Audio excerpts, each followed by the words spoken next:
یمن کی بھی یہی حالت ہے، اور شام میں بھی یہی حالت تھی.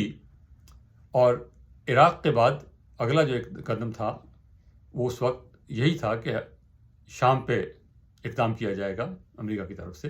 لیکن یہ توقع نہیں تھی کہ وہاں پر جو ہے وہ اس قدر شدید مخالفت شروع ہو جائے گی اور ایک انسرجنسی شروع ہو جائے گی جس کی وجہ سے امریکہ جو وہاں سے نکلنا مشکل ہو جائے گا. اور امریکہ کے بالکل توقعات کے خلاف وہاں پر وہ انسرجنسی شروع ہوئی. امریکہ جو ہے وہ وہاں سے بمشکل اس کو اپنے آپ سے نکال سکا اپنے آپ کو. اور بلکہ اس کا نتیجہ یہ نکلا کہ ایران بلکہ طاقتور ہو گیا اور عراق کے اندر جو حکومت بنی وہ ایران کی حمایت سے بنی. تو اس کا نتیجہ الٹا نکلا. شام میں بھی یہی کچھ ہوا. 2011 میں وہاں پر پہلی دفعہ ہنگامہ ہوا اسد گورنمنٹ کے خلاف. حافظ الاسد اور بشار الاسد دونوں باپ بیٹا نہایت سفاک ظالم قسم کے ڈکٹیٹر ہیں. وہ کسی ہمدردی کے مستحق نہیں ہیں. لیکن ان کے خلاف جو اقدام کیا جا رہا ہے یا پہلے کیا گیا وہ اس لیے نہیں کیا گیا کہ وہ جابر ہیں، وہ ظالم ہیں، وہ اپنے عوام کو دباتے ہیں، وہ انسانی حقوق کی خلاف ورزی کرتے ہیں. ہرگز نہیں. ان کے خلاف اس وقت بھی اسی لیے کارروائی کی گئی تھی کہ وہ اسرائیل کے لیے خطرہ ہے.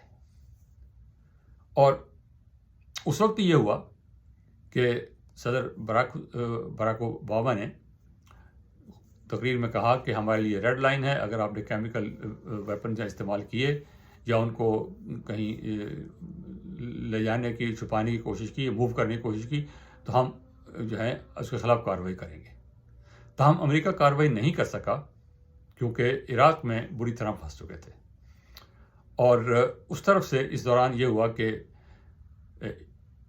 ایران کی طرف سے بہت بڑی کمک پہنچی اور پاکستان اور افغانستان سے بہت سے نوجوان مذہب کے نام پر کہ ہم بی بی زینب کا جو مزار ہے اس کو بچانے جا رہے ہیں، بی بی زینب کی عزت کو بچانے جا رہے ہیں، اور وہ ان نعروں کے چکر میں آ کر وہ لوگ یہاں آ کے لڑتے رہے.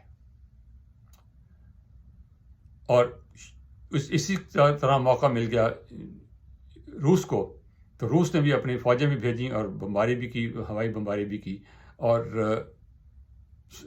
بشار الاسد کی حکومت بچ گئی.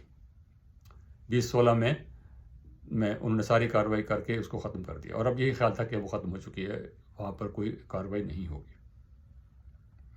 اب وہ یہ ہے کہ جب موقع ملا ہے حماس کے حملے کے بعد، پچھلے سال 7 اکتوبر کو جب حماس نے حملہ کیا ہے اور کارروائی کر کے 1300 لوگوں کو مار ڈالا اور سینکڑوں لوگوں کو یرغمال بنا لیا، اور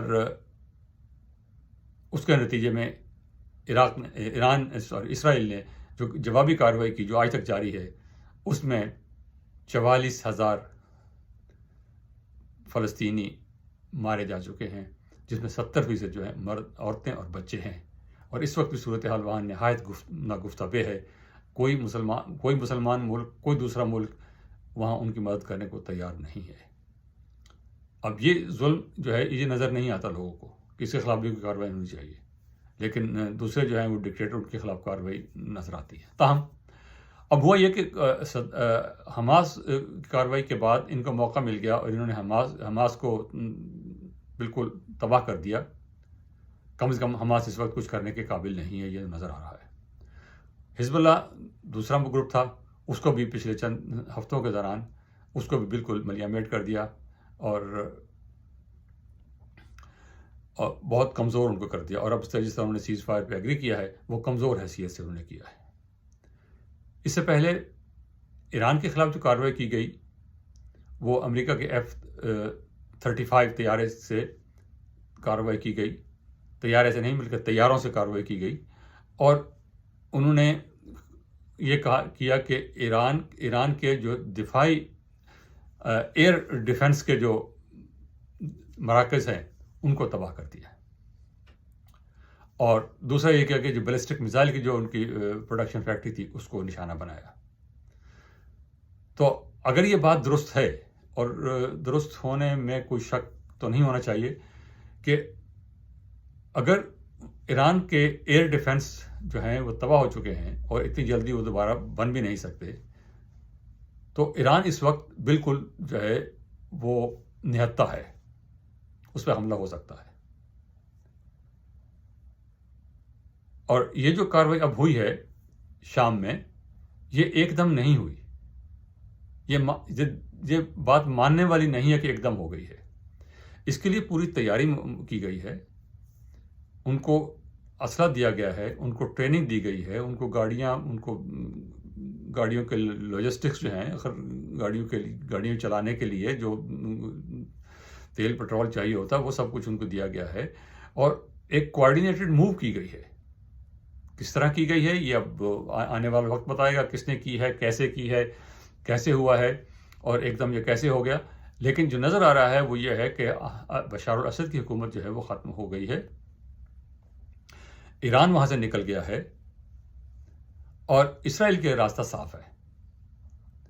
اب توقع یہ کی جا رہی ہے کہ اگلا نشانہ ایران ہوگا. تاہم امریکہ کا اس وقت تک بھی اور صدر ٹرمپ کے آنے کے بعد بھی ایسا امکان نہیں ہے کہ امریکہ جو ہے براہ راست ایران پر حملہ کرے گا. اگرچہ نیتنیاہو یہ بار بار کہہ چکے ہیں اور اسرائیل کی جو ہارڈ لائنر ہے وہ یہ کہہ چکے ہیں کہ امریکہ کو اس پہ حملہ کرنا چاہیے ایران پر، اور اس کی جو گورنمنٹ ہے اس کو ختم کرنا چاہیے کیونکہ یہ بڑی ظالم گورنمنٹ ہے. لیکن کیا امریکہ کرے گا ایسا؟ یہ اب دیکھنے کی بات ہے. فی الحال اس وقت تک ایسا ہوتا نظر نہیں آتا. اور اسرائیل کیوں چاہتا ہے کہ امریکہ حملہ کرے؟ کیونکہ اسرائیل کے پاس اتنی فوج، اتنے وسائل نہیں ہے کہ وہ ایران کو جو اتنی دور ہے اس سے 3 ممالک اس کے درمیان میں آتے ہیں اور بہت طویل فاصلہ ہے، اور ایران بہت بڑا ملک ہے. آبادی کے لحاظ سے، رقبے کے لحاظ سے وہ بہت بڑا ملک ہے. اس پر قبضہ کرنا، اس کو تباہ کرنا آسان نہیں ہے. اسرائیل یہ نہیں کر سکتا.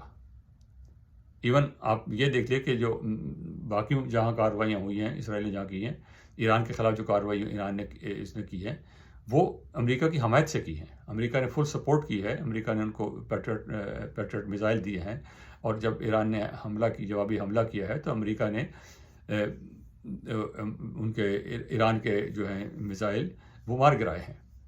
تو اس لیے یہ چاہتا ہے کہ ایران پہ حملہ کرے، ایران پہ امریکہ حملہ کرے اور اس کو ختم کرے. اور جو 7 ممالک کی جو فہرست دی گئی تھی اس میں ایران اب آخری ملک ہے. باقی 6 کے 6 جو ہیں وہ تباہ ہو چکے ہیں. ان کو آپ دیکھ لیجئے. لیبیا، وہاں خانہ جنگی کی صورت ہے. وہ بالکل 2 حکومتیں وہاں بنی ہوئی ہیں اور اس کی کوئی حیثیت نہیں ہے. کوئی نہیں جانتا کس کی حکومت ہے، کہاں کس کی حکومت ہے، کتنا علاقہ کس کے پاس ہے، کتنی جگہ کس کے پاس ہے، کون کس کا حمایتی ہے. اس کے بعد لبنان کی صورتحال آپ کے سامنے ہے. وہاں پر کتنی بری حالت ہے. اسرائیل نے ابھی حملہ کر کے مار کے اس کا جو ہے وہ بیروت کے جو ہے تمام علاقے تباہ کر دیے ہیں. اور خود حزب اللہ کی جو کارروائیاں تھیں اس کی وجہ سے بھی لبنان میں کافی ڈیسٹیبلائزیشن تھی. اس کے بعد عراق سب سے پہلے تباہ ہوا. سوڈان کا برا حال ہے. وہاں آپ دیکھ لیں خانہ جنگی کی صورتحال جاری ہے سوڈان میں بھی. اس کے بعد صومالیہ، وہاں بھی خانہ جنگی ہو رہی ہے. یمن میں کوئی حکومت نہیں ہے، کوئی قابل ذکر حکومت نہیں ہے جو پورے یمن کو چلا سکے. تو اب صرف ایران رہ گیا ہے. ایران کے خلاف کارروائی ہوگی نہیں ہوگی یہ اب دیکھنے کی بات ہے. اور اب بات یہاں پہ ختم کرتے ہیں، اور اب دیکھنا یہ ہے کہ آگے حکومت اسرائیل کی اور امریکہ کی آنے والی حکومت جو ہے وہ کیا کارروائی کرتی ہے. بہت شکریہ. خدا حافظ.